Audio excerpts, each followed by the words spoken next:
So viewers, join me in welcoming Job Wanjohi Muriithi. He's the head of Policy Research and Advocacy at Kenya Association of Manufacturers, one of Kenya's leading business associations with over 1,000 members. His professional experience spans across the series as we celebrate Africa Industrialization Week. Thank you so much. Thank you so much. Now, I've given a snippet. I've just introduced a little bit about your professional experience. So to begin with, can you please take us through your professional journey so far? Thank you so much. I have to mention that I boast of various careers or skill sets. I'm an industrialist and also a trade economist, also a diplomat, having experience in international relations. Currently, I'm working as a researcher as far as the public policy and the private policy is concerned, and also advocating on behalf of Kenyan industrialists for better industrial environment, whereby they can be able to spur industrialization for the common good and also for the economic growth. You asked me a question about my professional background. I have just mentioned that I'm working as a researcher and also as an advocate because I'm the head of Policy Research and Advocacy at Kenya Association of Manufacturers, a position that I've held from 2017 to date. And in this position, generally is a question of doing fact-based research, working together with the members so that once we receive the secondary and primary data from them, we package this data through collation, analysis, packaging into a position paper, a white paper that goes through validation. And then once we are armed with a paper, then we meet our stakeholders to advocate on behalf of our members. Before that, I worked in the government, whereby I was in the Directorate of Economy. And in this, I engaged extensively in ensuring that the budget that is being passed, especially at the presidency, meets the threshold that is required in terms of prudence, in terms of probity, to ensure that we have a good budget that would help the presidency as much as possible. Also, I am a board member at Export Processing Zone Authority. And before that, I was a member of task force that was looking at quality infrastructure and standards in Kenya. Before that, I was also working in a place called the Centre de Coopération Internationale en Recherche Agronomique pour le Développement, that is CIRAD, hosted at the World Agroforestry Center, whereby I was a senior bilingual project assistant for a number of years before I moved to the government. Thank you. I'm impressed by your experience, and I feel that you're really the right person to be having this conversation with. And on a side note, your French was quite impressive as well. Yes. Being the head of Policy Research and Advocacy at Kenya Association of Manufacturers, could you define your organization's role in contributing to Africa's industrialization and promoting growth opportunities in the years to come? One thing I have to boast of as a staff in Kenya Association of Manufacturers is a spirit that is embedded in the business membership organization, whereby the major interest is to see the industrial growth in the country. And we have been having very ambitious targets as far as the GDP contribution is concerned. One of the targets that we have had is 15% GDP contribution by 2022. Unfortunately, we were not able to get there. But we have even scaled it up higher And now we are talking of 20% GDP contribution by the manufacturing sector by 2030. And this is the discussion that we're having with the government, the new government at the moment. So you can see the industrial agenda has had a target, and we are, as an association, we've been working very hard to ensure that we are meeting this target. The other thing also you can see is that for you to become a member of Kenya Association of Manufacturers, you must be registered in the country, but also doing value addition. That means it is not other players in the economic sector that are become members of Kenya Association of Manufacturers, but it is those who are doing value addition. I'll ask about a good question about where has Kenya Association of Manufacturers been all those years. One thing I have to note that even when we were doing the sessional paper of 1965, it went through validation by Kenya Association of Manufacturers, because it is the sessional paper that was setting the industrial agenda for the country as far as the import substitution is concerned. Or even when we came to the oil crisis of 70s, analysis of the implication of the oil as an input to driving our machines, our trucks, our lorries, our engines that are used to produce power. We did a quite good analysis and looking for alternatives. When talking about structural adjustment program and how they would have an effect as far as the industrial agenda in Africa is concerned. But now for that is for the Kenyan case in the 90s and towards also the late 90s. What is the effect of structural adjustment program when we liberalize the economy, yet we have infant industries that are growing in the country? And I can attest that they were quite affected by the structural adjustment program. Kenya Association of Manufacturers participated in these discussions to ensure that we are protecting using the international trade laws, the infant industries in the country. Or even when we are coming to the economic transformation in 2002, during the reign or the beginning of the reign of the late President Kibaki, or even when you're talking of industrialization policy of 2012, the Vision 2030 over 2007-2008, or even Kenya Industrial Transformation Program, Kenya Association of Manufacturers has participated in coming up with this document. The Big Four agenda. And even right now we are shaping the discussion around the manufacturing sector contribution, 20% by 2030. So we have really participated extensively in growing industrialization in the country, but also in Africa. As far as the negotiations around the globe are concerned, Kenya Association of Manufacturers has extensively participated in negotiation around East African Community Common Custom Union and also Common Market, or even African Continental Free Trade Area that came into force last year in January, but we have not started operationalizing it unless what is being undertaken at the pilot trade. The Tripartite Free Trade Area, the Economic Partnership Agreement between the UK and the other one between the Europe, or even African Growth and Opportunity Act between Kenya and the rest of the countries versus the US. So we have ensured that the trade policies, the industrialization policies are working in the country as much as possible. They're vibrant. So thank you for that. And you've really highlighted a lot of things that the association is doing, and I'm sure our viewers will benefit from that knowledge. So some of the things you've talked about show how CAM has evolved into a dynamic and vibrant business association that unites industrialists for cooperation and adds value to the manufacturing industry. Can you elaborate how CAM offers a common voice for the businesses in Africa? CAM has tried as much as possible to ensure that it is a common voice for industrialization in Africa, but having stepping stones. One is Kenya as a country.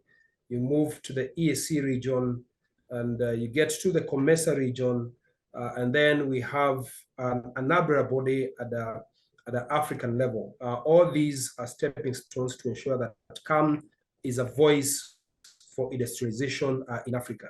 And I'm going to give examples of how we have done this. For instance, when we are doing trade negotiations in Africa, or even with the rest of the world, we do make consideration of what is locally manufactured. And in this case, I'm talking of when I using the word local, I'm using it interchangeably as far as the region or the region is concerned. Local could be Africa, local could be COMESA, and local could be the EAC, or local could be the country. So you find, like now when we're doing negotiations with the regional economic blocks at the African Continental Free Trade Area, we have to ensure that these regional economic blocks have protected what they are making in those areas, because the moment they don't protect what they are making in those areas or in those regions, definitely those markets will be taken up by other imported products that are coming outside Africa. So we become very considerate as far as the comparative advantages in some of these regions are concerned. And likewise, we ensure that what is coming from, like now, East African community, or specifically from Kenya, from Kenya, is protected so that we can protect industrialization. And again, I have to use the word protecting using the international trade laws, not protecting unfairly. So we have really worked extensively to ensure that our comparative advantages in different regions in Africa are well protected. But also sourcing some of the intermediate products from Africa. We'll give an example of sugar that we get from the sugar belt along the Indian Ocean. Or when you're talking of some other products that we get from Egypt, which are intermediate products. All these ensure that there is value chain integration. We are also in the space of arguing around the enablers, looking at the budgets that the governments are making across East African community, or even the infrastructure development at the African level, because without creating such enablers or negotiating the air agreements, you realize that all these will become barriers to trade. So we have really worked extensively to look at the enablers, and also to look at the policies, and also to look at the comparative advantages, looking at where we have unfair competition, like now the trade remedies protocols, or even we're talking about the EDC trade that could be treated not only in Kenya, but also in the East African community as one of the stepping stone to ensure that Africa is industrializing. As we celebrate Africa Industrialization Week, would you help us understand CAM's take on accelerating industrialization? And what, according to you, are the key factors that would promote the flourishing of manufacturing sector in Kenya? One thing you have to note is that Africa was made for industries, and industries were made for Africa. Because if you look at the amount of the natural resources that we have that need to be value added, from our agrarian economies, coffee, tea, to the natural resources that are beneath our food in terms of minerals, oil, and whatnot, this underpins the fact that Africa was meant for industrialization, and industrialization was meant for Africa. And that's one thing that I celebrate that we have come to discover today. If you listen to the arguments that are happening at the moment, it's not a question of exporting the raw materials, intermediate products to Europe, to America. It's a question of value adding such in the country, in the region, and in the continent, so that we can get the maximum value that we deserve out of the natural resources that we have. So to be able to accelerate industrialization in Africa, we should not become a supermarket. Supermarket, I mean trading in imported finished goods and then putting in our supermarkets and our retail shops. But we should ensure that we are integrating backward from the final products to where we are sourcing the raw materials for making the final products. For instance, when we're talking about the furniture, we have a lot of wood. If you talk of the softwood and the hardwood in Africa, we have a lot of it. Talk of the minerals that are meant to drive the electric vehicles or even our mobiles. All these are available in Africa. Talk of coffee, tea, which cannot miss across the globe. It is here available in Africa. So it's just a question of looking at our space, creating our niche, ensuring that we are optimizing as far as the value we are getting out of our resources is concerned. That is going to accelerate industrialization in Africa.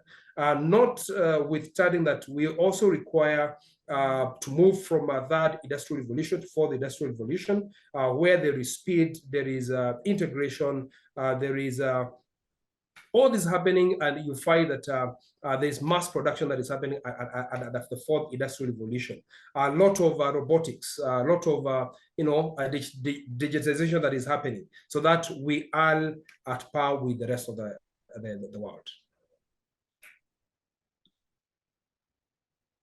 So thank you for that. Now, lastly, can you highlight 3 major challenges faced by industries that needs to be addressed soon in order to direct growth-oriented manufacturing?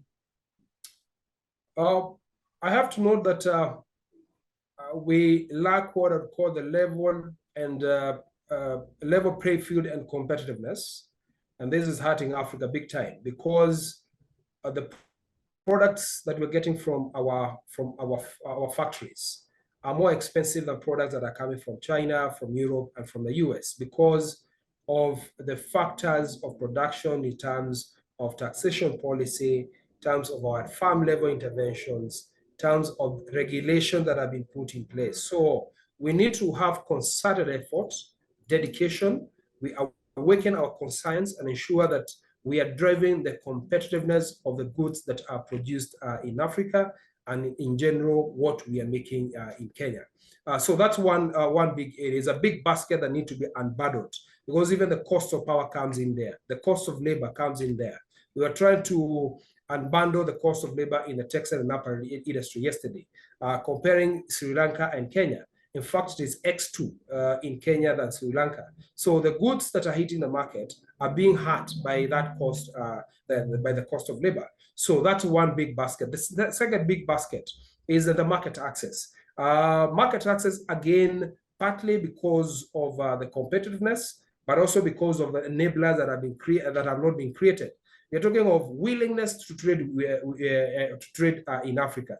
But you find that the inter-Africa trade has been low because we don't have roads, because our flights are expensive, our communication is expensive. So that's another area that needs to be unbundled again, and we get it right not only as a country, but in Africa, so that we are able to facilitate trade, and subsequently we are able to grow industrialization. The third big basket is no country will develop without taking care of the small and medium, because these are the ones that scale up over time. But you find in Africa, SMEs, or the small and medium enterprises, they only have a lifespan, let's say about 80% of them. They have a lifespan of 2 to 3 years, and then they experience their death. We need to look at how we can sustain the SMEs and ensure that they are accelerating and they're scaling up to become big multinational corporations, if at all we want to see industrialization and growth in Africa happen. Thanks for sharing those 3 challenges. Now, as a parting shot, what is it you'd like to say about Africa Industrialization Week and celebration of industrialization in Africa? One thing I have to say that it's good that you have brought this discussion and a whole week to discuss Africa industrialization. One thing I have to say is that we should be the patrons as far as this discussion is concerned across the globe, because as I started by saying, is that we are the owners of the natural resources, and the industries belongs to Africa. Is only that we have not planted them in Africa, we have taken them somewhere else. So that now we reverse what has happened in the last 50, 70 years in terms of losing our jobs to the rest of the world, in terms of losing our investment to the rest of the world. The African Industrialization Week needs to look at how we can integrate backward from our factories to our farms, from our factories to our minefield, from our factories to our blue economy and whatnot, so that in there we are able to create more jobs, in there we are able to create more investments, And in there, there's common good for everyone in the country and in Africa in general. So ladies and gentlemen, we've come to the end of this part, and we've been speaking to Joe Wanjohi, the head of Policy Research and Advocacy at Kenya Association of Manufacturers. And we're so glad that you could stop by to share your insights on this very important sector of our economy. So on behalf of FEBA Infinite, our partners and patrons, we say thank you very much. Thank you so much. Thank you so much for hosting me.